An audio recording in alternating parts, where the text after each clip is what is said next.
감사합니다. 만남에는 우연이 없습니다. 유행가 가사에도 그래서 우리의 만남은 우연이 아니라고 이야기를 합니다. 사람과 사람이 만나는 것 결코 우연이 될 수가 없습니다. 더더구나 내가 하나님과 만나는 것이 우연이 될 수가 없습니다.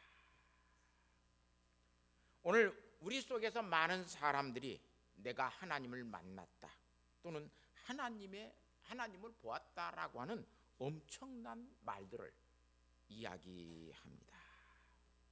사실상 이렇게 말하는 사람들 모두가 다 내 눈으로 하나님을 보았거나 내가 하나님을 만났거나 하나님의 품에 그래서 내가 안겼거나 하나님이 나를 껴안았거나 그런 건 일어나지 않습니다.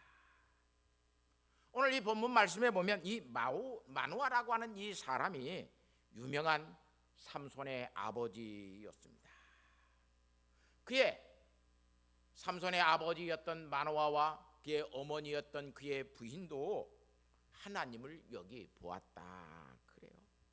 우리가 하나님을 보았다.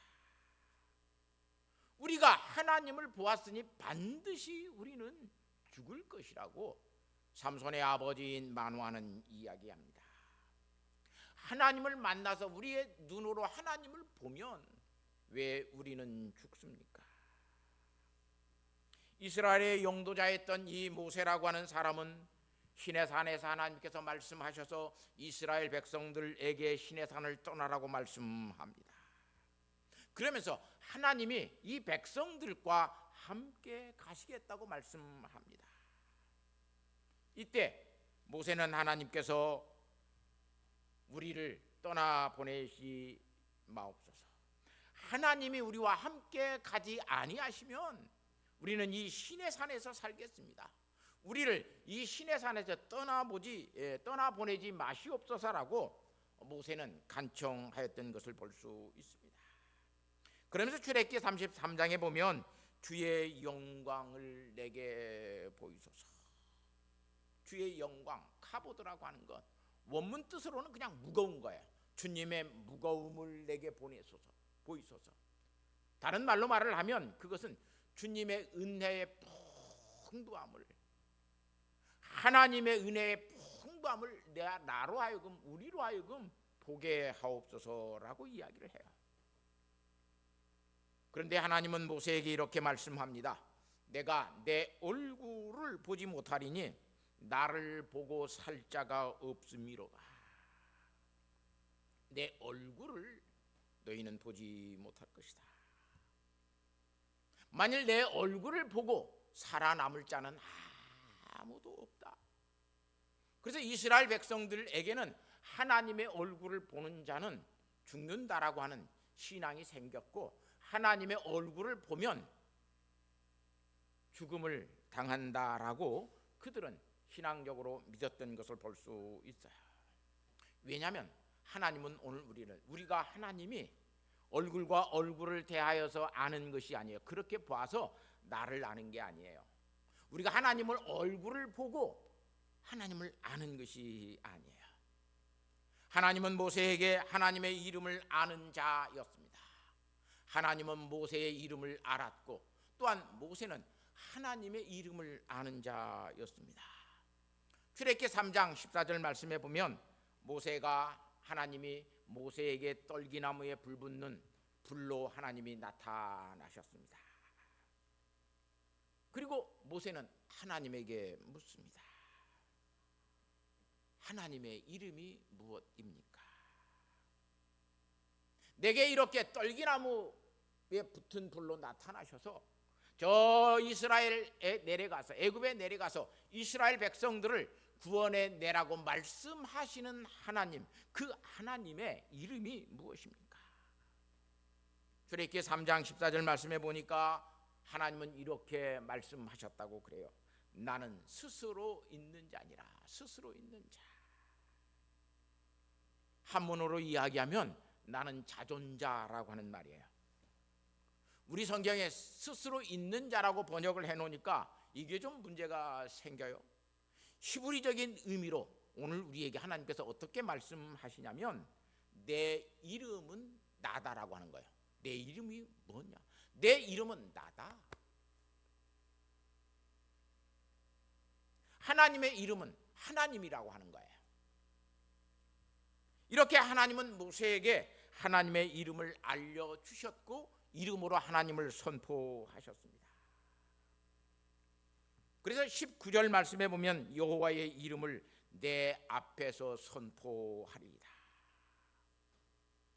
너는 내 얼굴을 볼 수 없겠거니와 내 얼굴을 본다면 너는 살아남을 수 없을 거라고 이야기합니다. 그러면서 하나님은 모세에게 하나님의 영광을 보여주시겠다고 그래요. 하나님의 영광, 하나님의 그 풍성함을, 하나님의 그 은혜의 넓고 그 영광스러움을 하나님께서 보여주시겠다. 그러면서 내가 너를 반석 틈에 두고 내가 지나가도록 내 손으로 너를 덮을 것이다. 그러면서 너는 내 등을 볼 것이요 얼굴은 보지 못할 것이다. 이건 굉장히 문학적인 표현이에요. 하나님은 형체가 없는데 등이 어디에 있으며 하나님의 얼굴이 어디에 있어요.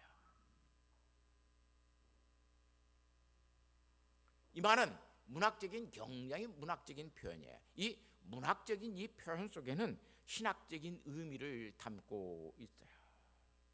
이 말은 무슨 말이냐면 내가 하나님을 만났을 때는 하나님을 만나고 있는지를 네가 모를 것이지만 그 만나고 난 다음에는 내가 하나님을 만났구나라고 하는 것을 깨닫게 되고 알게 된다라고 하는 말이에요. 등을 본다라고 하는 것은 얼굴을 보고는 몰라요.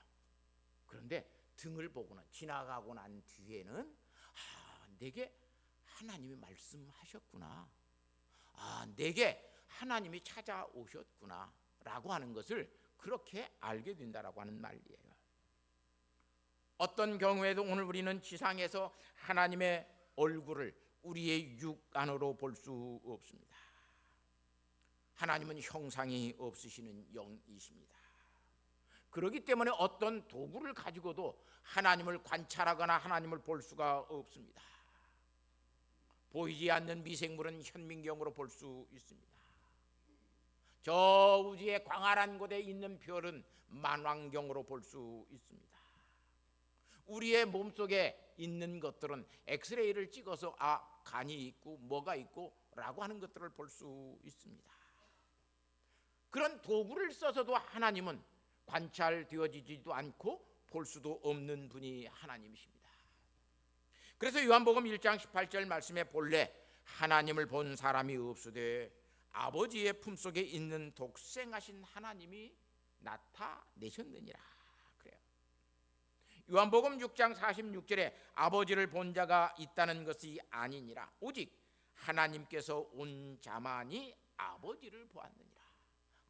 아무도 하나님을 볼 수 없고 하나님께로 온 자 예수 그리스도만이 하나님을 본 자라고 이야기해요.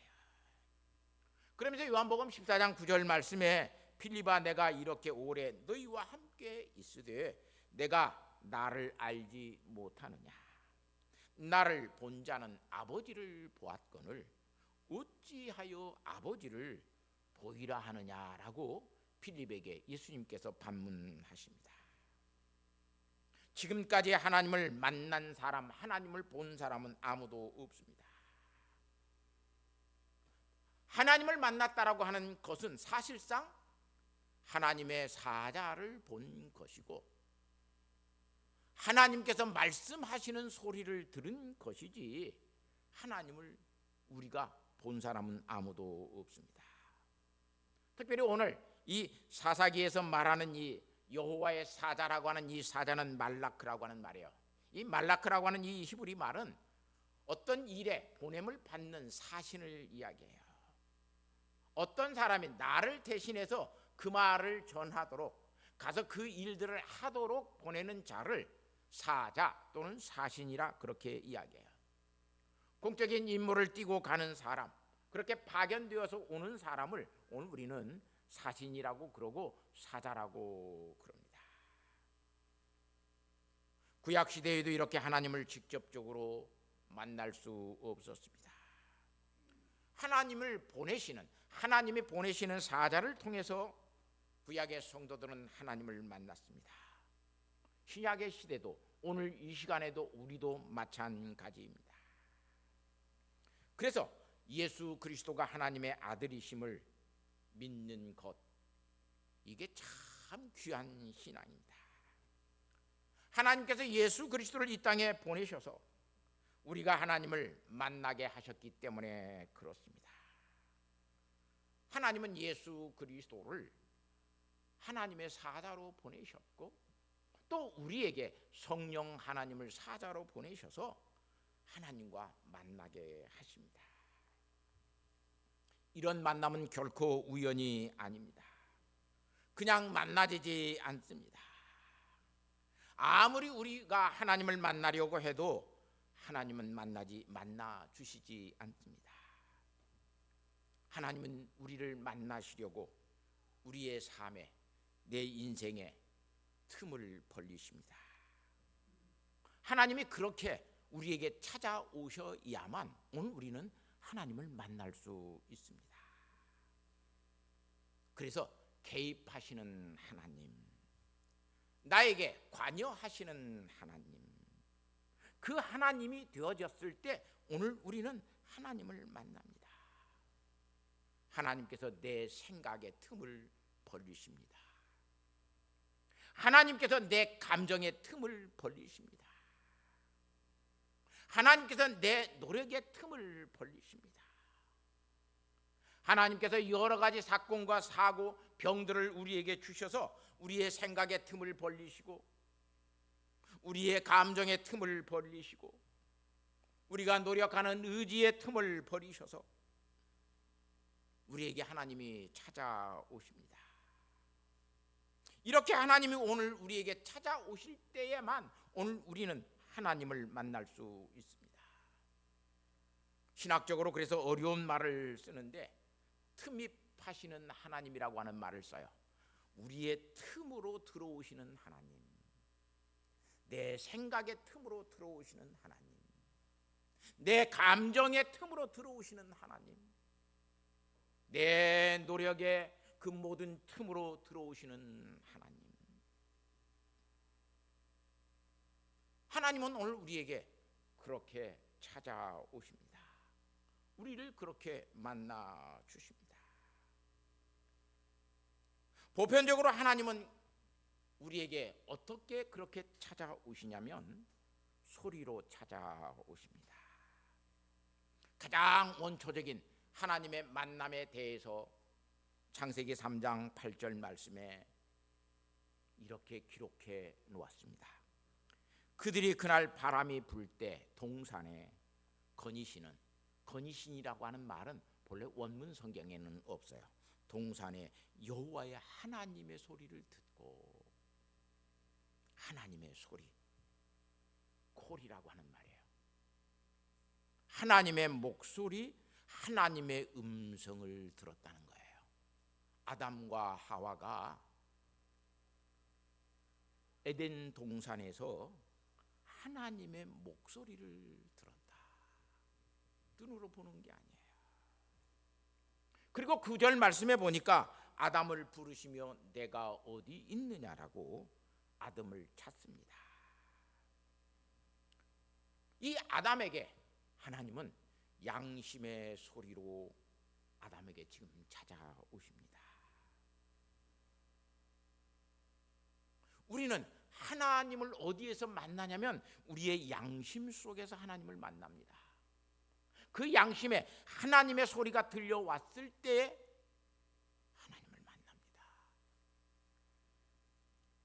뭐 기도했다가 뭐 하나님 봤는데 산신령 같더라, 이거 다 거짓말이에요. 그래서 베드로전서 3장 21절 말씀에 베드로 사도는 이렇게 이야기합니다. 예수를 믿고 중생하고 이런 사람들이 받는 것이 세례입니다.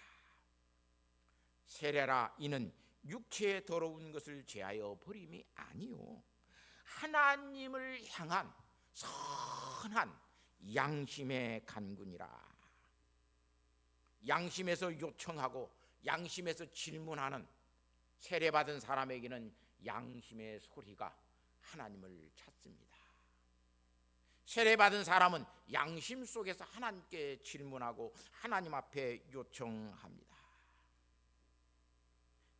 헬라말로 에테로토테마라고 하는 이 말인데 간구라고 하는 말로 번역했는데 그냥 그 직접적인 말로 보면 양심 속에서 나타나는 내 양심의 요구입니다. 선한 양심에서 던지고 있는 질문입니다.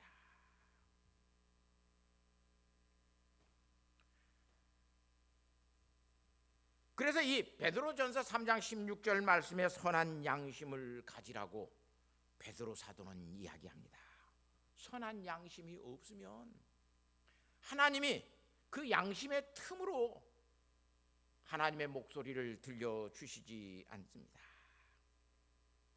그래서 선한 양심을 가지라 이는 그리스도 안에 있는 너희의 선행을 욕하는 자들로 그 비방함에 부끄러움을 당하게 하려 함이니라. 그래서 예수님도 산상보훈에서 우리에게 그렇게 가르쳐 주십니다. 마음이 가난한 자는 복이 있나니 천국이 저희 것이며. 마음이 가난한 자, 영혼이 가난한 자, 그 말이에요. 영혼이 가난한 자는 복이 있나니 천국이 저희 것이며.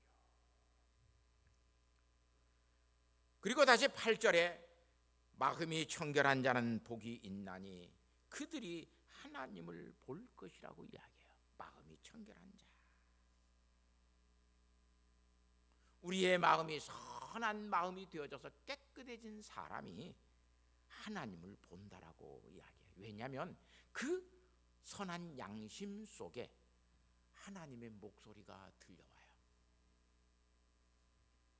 그래서 사도 바울은 빌립보서 1장 10절 말씀에 이렇게 말을 합니다. 너희로 지극히 선한 것을 분별하며 또 진실하여 허물 없이 그리스도의 날까지 이루고. 선한 양심을 통해서 하나님을 만나는 사람은 하나님께서 말씀하시는 그 소리를 양심 속에서 듣습니다. 그래서 그 사람은 지극히 선한 것을 분별하고 살아요. 사랑하는 성도 여러분, 정말 선한 양심에서 하나님을 만나는 사람은 세상의 모든 것들 속에 있는 무수한 장애물들을 다 넘어갑니다. 그리고 하나님께 더 가까이 갑니다. 그러면서 하나님의 소리를 더 자주 듣습니다. 이렇게 하나님을 알아가며 하나님이 말씀하시는 것을 통해서 우리에게 내 마음에 내 생각에 이 시간 하나님께서 틈을 벌려 있어서 틈입하시는 하나님을 만나고 하나님을 깨달아 갑니다. 그래서 더욱더 순결해집니다. 선한 양심을 가지고 살아갑니다. 선한 양심에서 하나님의 소리를 듣는 사람은 그냥 살고 있는 사람이 아닙니다. 오늘 우리는 하나님을 만나지 못하고 사니까 교회에 다녀도 하나님과 아주 무관하게 살아갑니다. 하나님은 있어도 되고 없어도 되고 괜찮습니다. 대다수의 많은 사람들이 그런 삶을 살아갑니다. 그러나 정말로 하나님을 만나지 못하고 사는 사람들은 교양적 무신론자라고 이야기를 합니다. 슐라이마커가 주장한 교양적 무신론이에요. 지식과 교양으로 하나님을 믿지 않아도 된다고 생각하는 거예요. 우리에게 교양이 있고 예절이 있으면 하나님을 믿지 않아도 돼. 우리가 어느 정도 그냥 체면치레 잘하고 살아가면 하나님을 믿지 않아도 돼. 그걸 교양적 무신론이라 그래요. 오늘 그렇게 예수 믿는 사람들 굉장히 많습니다. 세 번째는 용감한 무신론자들이 있습니다. 과학과 철학이 자기의 그 지식으로 인하여 자꾸 분별해서 우리의 신앙을 미신으로 만듭니다. 그런 건 미신이야. 실험으로 증명되지 않는 것을 믿는 것은 그건 미신이야. 가설을 세워서 그것을 입증하지 못하는 것을 믿는 것은 그것은 학문이 될 수 없어. 이렇게 용감한 무신론자들은 그렇게 이야기합니다. 정말로 오늘 우리 속에 내 마음속에 들리는 하나님의 목소리를 듣지 못합니다.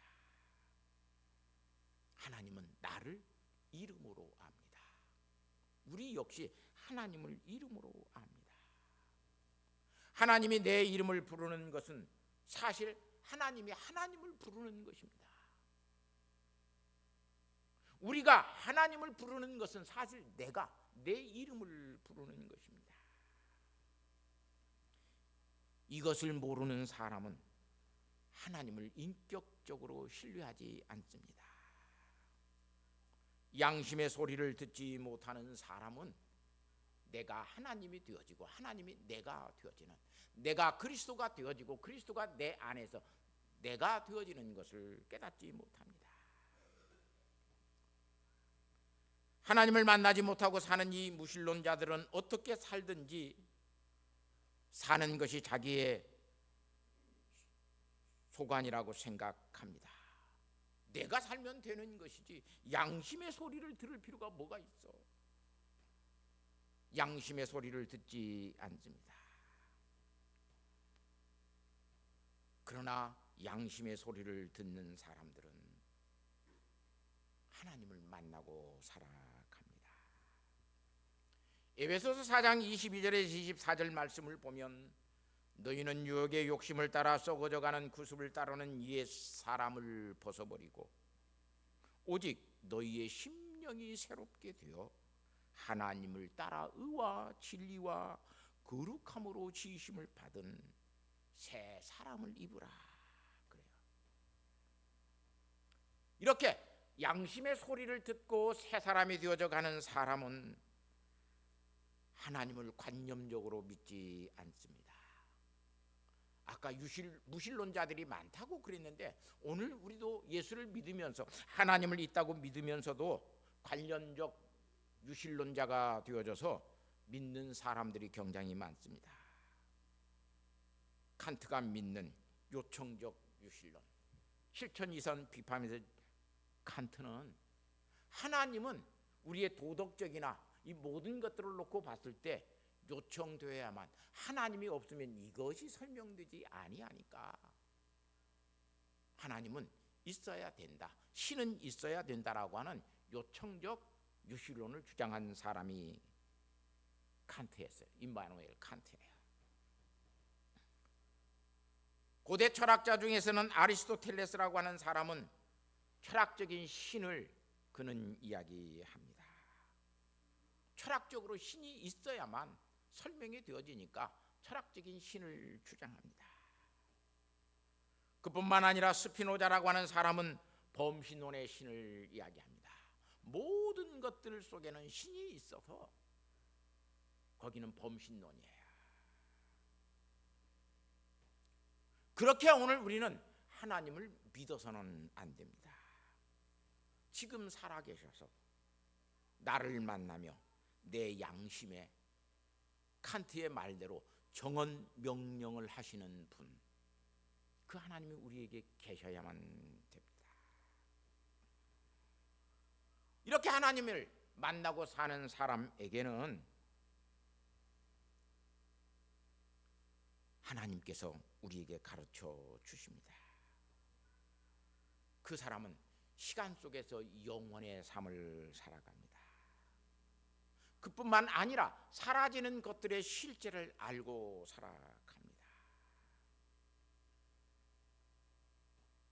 그래서 그 사람은 모든 것에 감사하면서 살아갑니다. 이 양심의 소리를 들었던 사람, 그래서 사사기 13장 23절 말씀을 보면 마노아의 아내는 이렇게 말을 합니다. 그의 아내가 그에게 이르되 여호와께서 우리를 죽이려 하셨더라면 우리의 손에서 번제와 소제를 받지 아니할 것이요 이 모든 일을 보이지 아니하셨을 것이며 이제 이런 말씀도 우리에게 이르지 아니하셨으리라. 마노아는 양심의 소리를 듣지 못하였습니다. 그러나 마노아의 부인이었던 삼손의 어머니였던 이 여자는 하나님께서 그의 마음속에서 말씀하시는 양심의 소리를 듣습니다. 이 양심의 소리는 우리에게 어떤 것을 가져다 주냐면 직관적인 인식을 가지게 만듭니다. 양심의 소리를 들으면 직관의 지혜가 생깁니다. 직관의 이해가 생깁니다.